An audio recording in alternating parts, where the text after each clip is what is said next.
Well, I sorted through my springs and found one that looked a little bit better, and that one seems to be behaving correctly. So move on from here. I've got to clean the retard gear train and the self timer or delay action, which I have got sitting in a jar of naphtha, and I'll work the mechanisms backwards and forwards in there, see how well they clean up.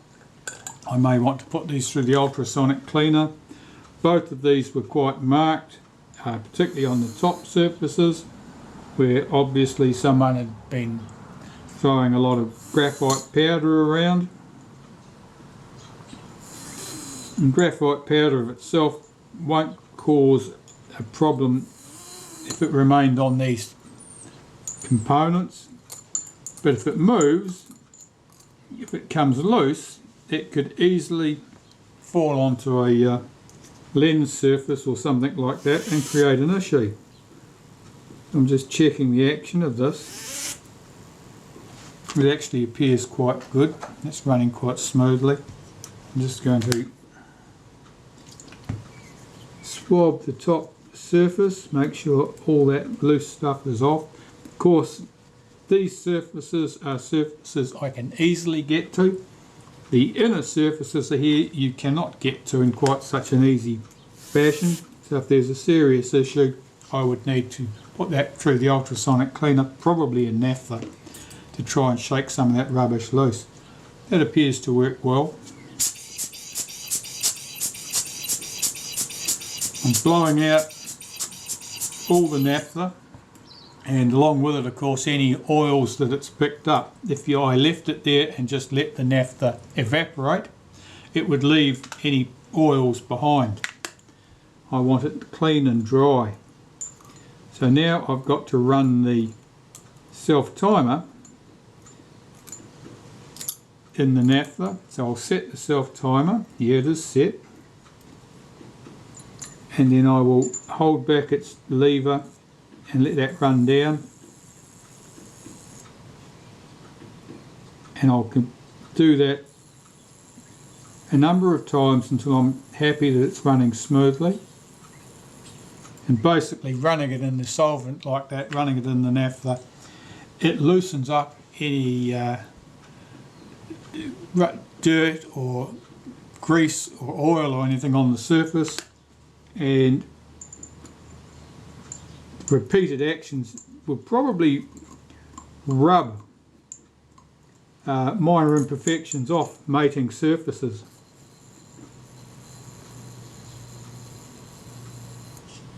I'll bring you back when I'm ready to put that in the shutter. Alright, so I'll cock the shutter and put my retard gear train into position. Oh, a spring has just popped out of place there. I've got to hook that back where it belongs. This little tiny spring at the end here that you probably can't see needs to be around this side of the lever. There we go. Drop this into position. Pull back this lever, which pulls it back behind the tab on the blade actuating ring. That's better. Fixing screw at this end.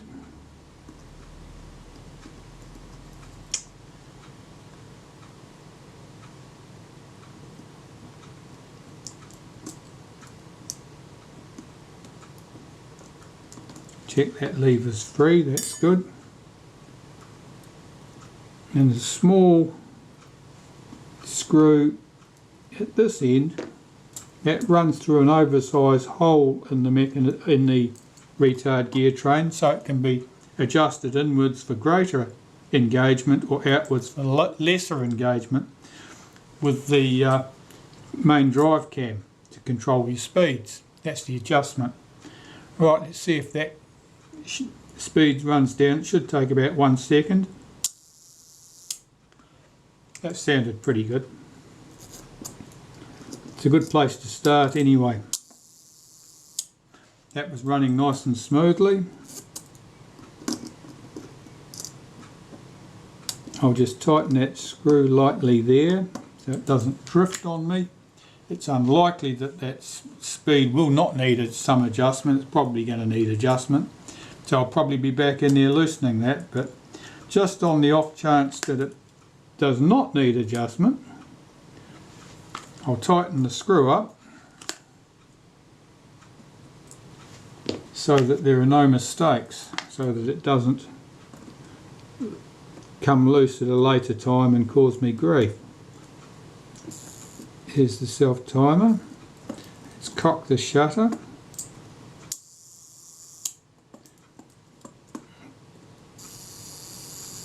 Just holding the tab back on that. I want to hear it run down.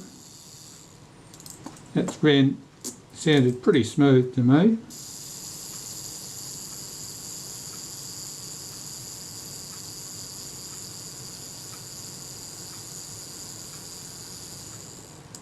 Yeah, that was good. I'll give it an extra blowout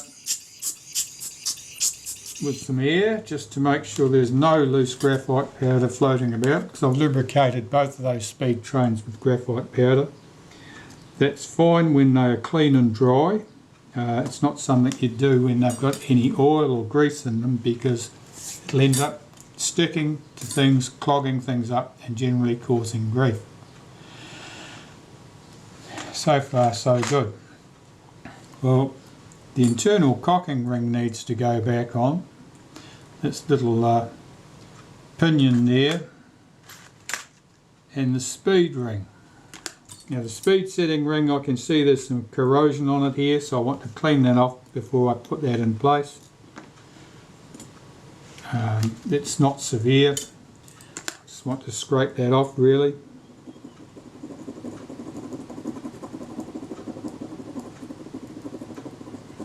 It's not on a working surface. It's not something that an important lever runs against.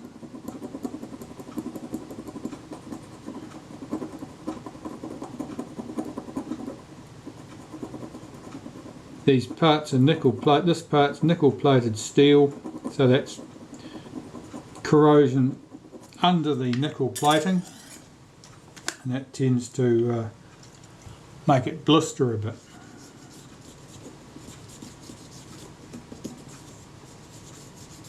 That's fine. Generally it's in good shape. The underside surface here is often thickly buttered with graphite grease. There's no need to go to extremes like that. That's fine.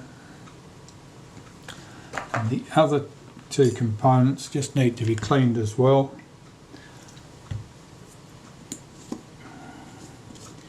One of the reasons for removing any old grease and lubricants is that they tend to trap dust, and by removing that old grease you're removing the dust that grease has picked up, and that dust can be quite abrasive, so it's good to see the back of it.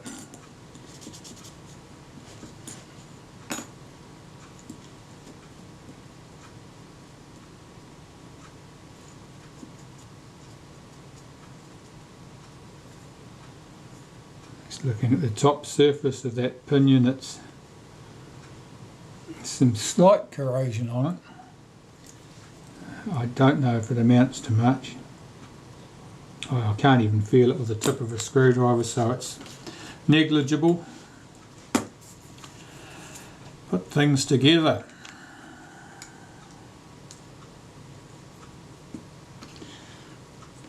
Alright, the pinion first.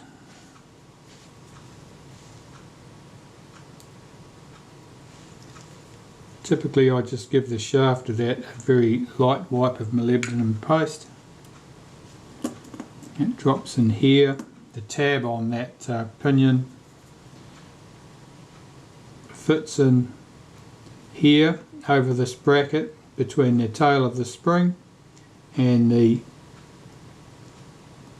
lever here, the main drive cam. Checking that spring is trapped correctly there. That looks right. So the cocking ring. Run some molybdenum paste around the inside, around the outside, and that's all that's needed.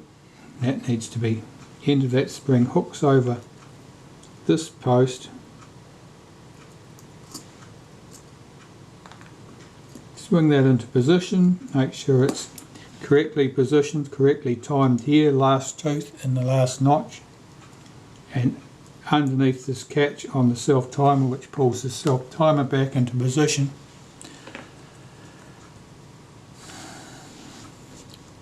Take the speed setting cam plate, white around the inside edge, around this surface, around here where it sets the shutter speeds on the retard gear train. Make sure there's no excess on the underside. Pop that in position, swing this round to the 1/8 of a second position, cock the shutter. That's fast. That means I need to move the retard gear train inwards for greater engagement with the cam. Let's try it on the 1/4 of a second setting. It should be about there. Yeah, that's somewhere between 1/4 and an 1/8. Let's try the self timer. Set that. That's running down smoothly.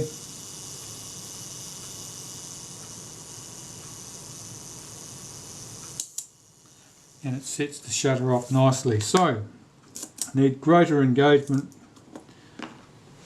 with the cam on my retard gear train, so I just have to loosen this screw slightly, move the retard gear train in very slightly at this end. That's probably too much, we'll see how we go. Put everything back where it came from. I've managed to get one tooth out here. Let's put that back in position. That's good. Set this in position, set it to 1/8.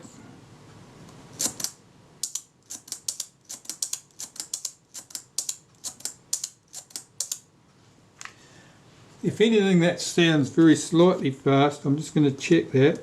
I'll check on the 15th of a second. Definitely fast. Okay, so more engagement yet.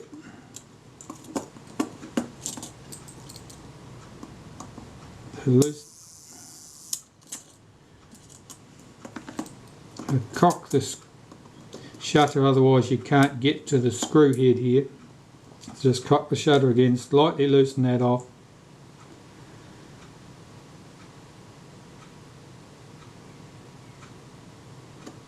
Move this in slightly. Oh, it's at the end of its travel by the feel of it. Let's try loosening that a bit more. It is at the end of its travel. Okay. There's another way to make adjustments if you need to. This is the best way to make them. You can also bend the pin on the retard gear train where it couples with the speed setting cam, so that effectively the speed setting cam is not pushing it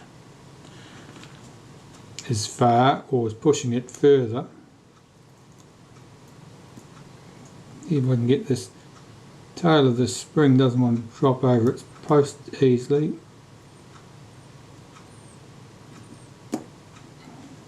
Must have a slight twist in it. Yeah, it has.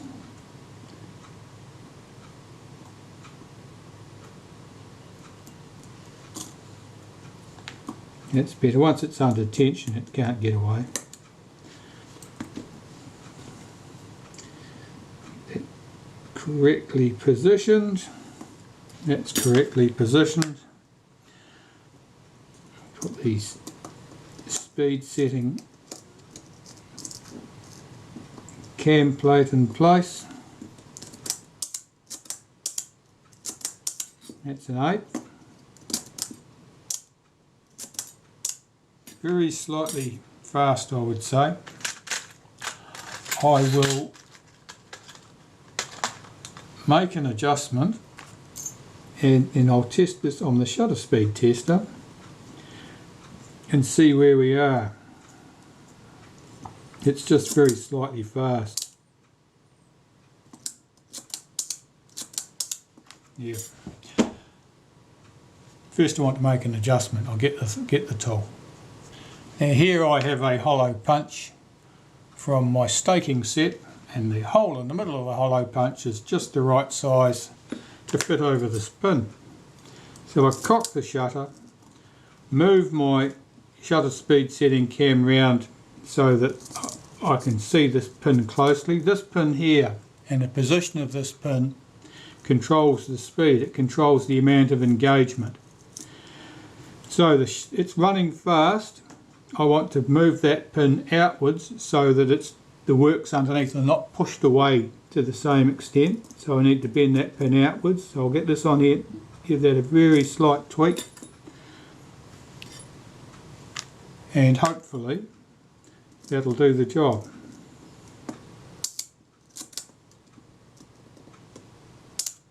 That sounds exactly as I'd expect it to be. I'll check that on the shutter timer and be back, and then we can close up the shutter. That checked out as fine, so the shutter runs down nicely,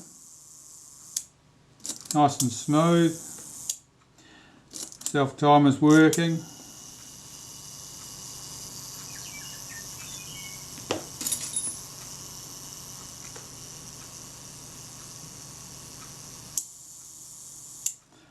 I need to put the lever in place which stops you from being able to depress the shutter release unless the shutter is cocked, which helps with double exposure prevention, saves you ending up with blank frames, things of that nature. I'll clean that, we'll pop that in place. Alright, this lever fits over this post.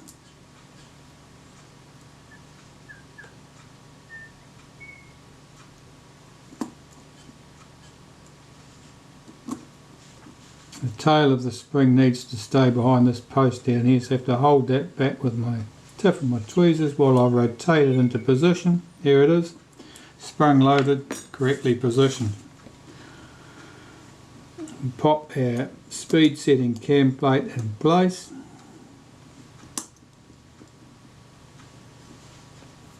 And I'll temporarily fit the front retaining ring to stop that coming loose while we fit the outside case, which in this case I've got to replace because it's so ugly. So the outside case, this is the outside case from the camera, the shutter, and you can see it's just a mess of corrosion here. It's just a dog's breakfast. Likewise on the inside. By the time I got that corrosion off, there'd been no chrome there either. You'd be right down to the brass. So that's pretty much had it. I've got a donor. I found a donor here that looks to be in good shape. It lacks its flash sync wire, so I'll take the flash sync wire from this one and transfer it to that one, and hopefully that'll be in business. So I'll get that done, then fit that to the case.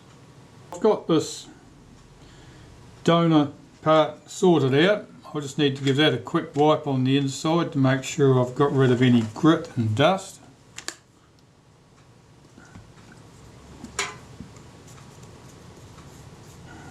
It's important that it's all clean down that channel so that the curved cocking rack and its pusher moves smoothly.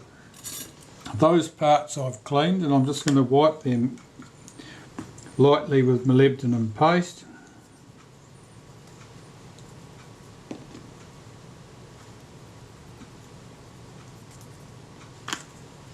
That's just to ensure that they move smoothly in the track.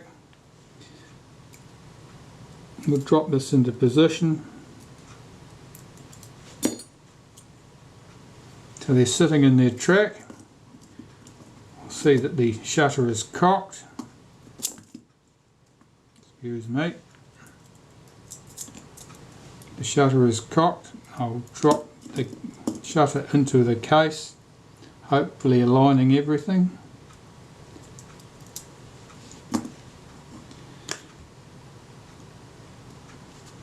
Now, getting this flash contact in place is always a bit tricky.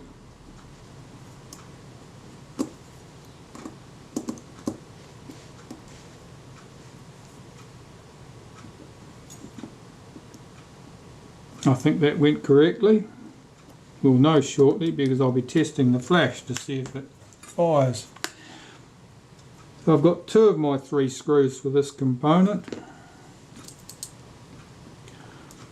I've got this one and this one. The other one I already know from experience that I don't have a exact replacement for, but I know that I can use something else. Just check that that flash contact is in position. Do that screw up. Should hold all that together. Shutter does work. I just need to check the flash now and see if the flash contact is good. Nope, not a sausage. Flash didn't fire, so I've got to find out why. There are 2 options. Either I haven't got my connection connected to the outside case correctly, or the flash contact's not making internally. I'll find out why and report back. Well, I seem to have had some success. See if I cock the shutter and fire it. There's the shutter cocked. And set that to a useful speed, so that'll do nicely. Release it, and it released the flash. So it's done. That was a bit of a mission. Well, this shutter repair job seems to be taking far too long. I'll clean up these last remaining components. These 2 pieces are aluminium, of course, and they are in fine condition. They'll just need a good clean. This is chrome plated, it's in quite good condition. Again, that'll just need a quick clean. This piece here is nickel plated steel. It's got a little bit of corrosion on it. I'll clean that up. I'm not going to replace that part, and I'm not going to be overly bothered by that corrosion. I'll just make sure it's all clean and smooth and runs smoothly. It's not going to fail in service. And then I'll fit that to the shutter, and then this shutter shall be done. Unfortunately, you missed the last 5 minutes while I was fitting the control rings back on the front of the shutter.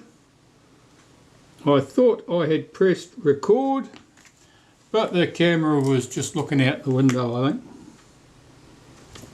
Let's see if I can get this locking screw in place. This locks the retainer ring. The screw is very small, very easily lost. In fact, I had a 5-minute chase around the bench top trying to find it after it pinged away. I picked it up with my tweezers, but they were not my good tweezers. They were these clumsy ones.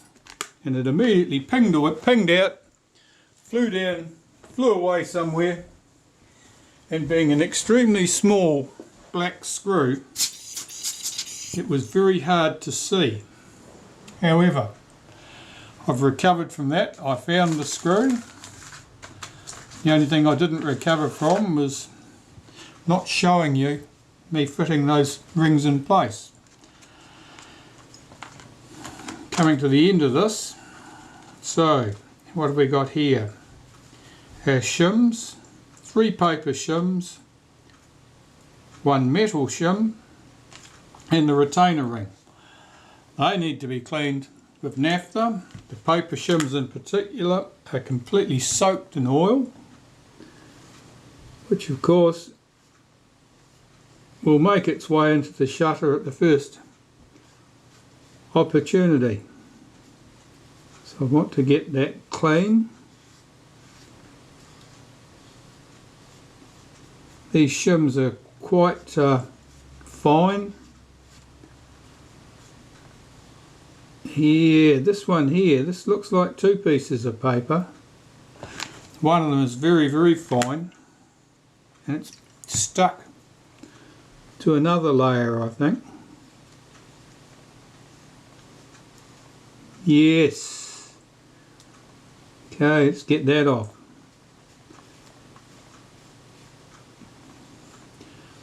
Now the shims would have been used to match a complete shutter and lens assembly to a camera body, a complete camera body as it came down the line. So the camera body would have been completed.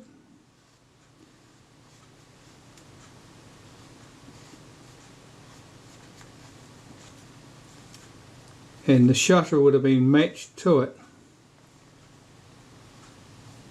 by choosing the correct number of shims and the correct thickness of shims.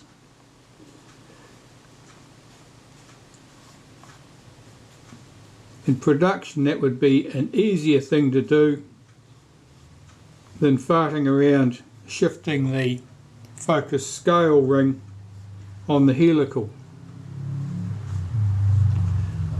which certainly works, but it's just not a speedy production level technique.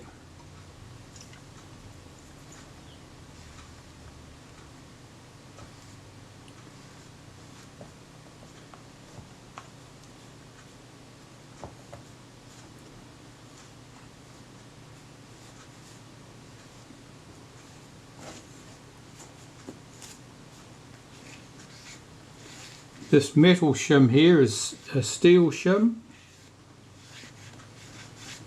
and it shows some corrosion.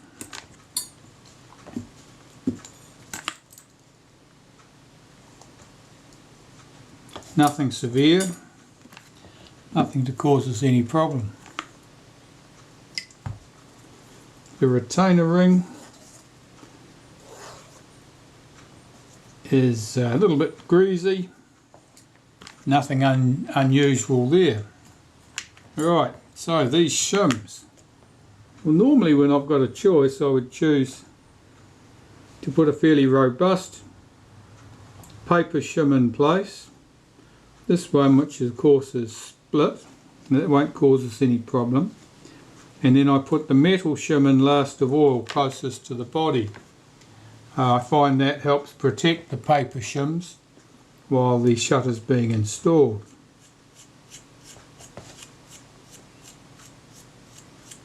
Checking that the retainer ring runs down smoothly. It does.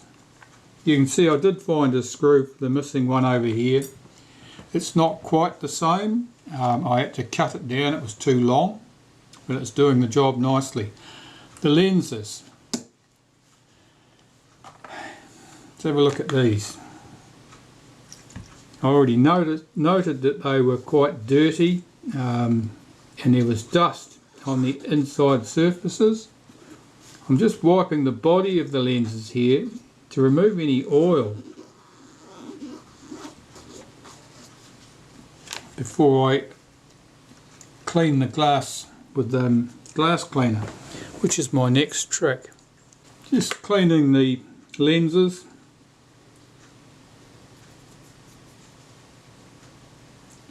Inside surface of the rear group here at the moment.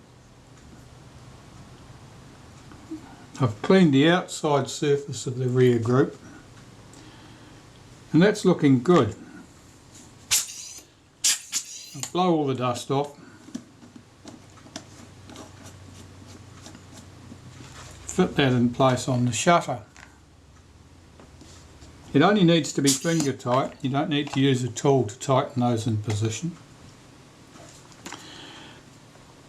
And here's the front group. Now the inside surface of that again is very dirty. Graphite powder in the main, I would think. The Q-tips came off quite grey there.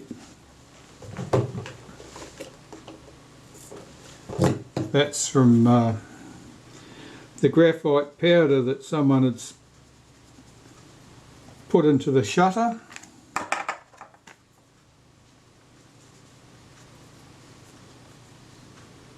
Now when you're using a cotton bud to clean glass like this, you must rotate it as you go to keep presenting a fresh face to the glass so that you don't end up scratching. You might pick up a bit of grit otherwise and end up scratching the lens. Let's pop this in place on the shutter, making sure the red tab is lined up.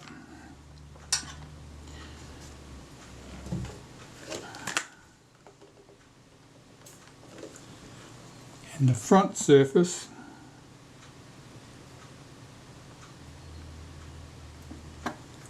again is quite grimy. Oh yeah.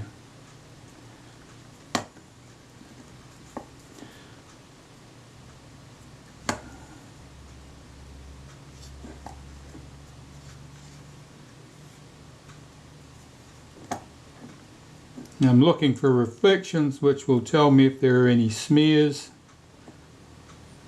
that I need to attend to. That looks good.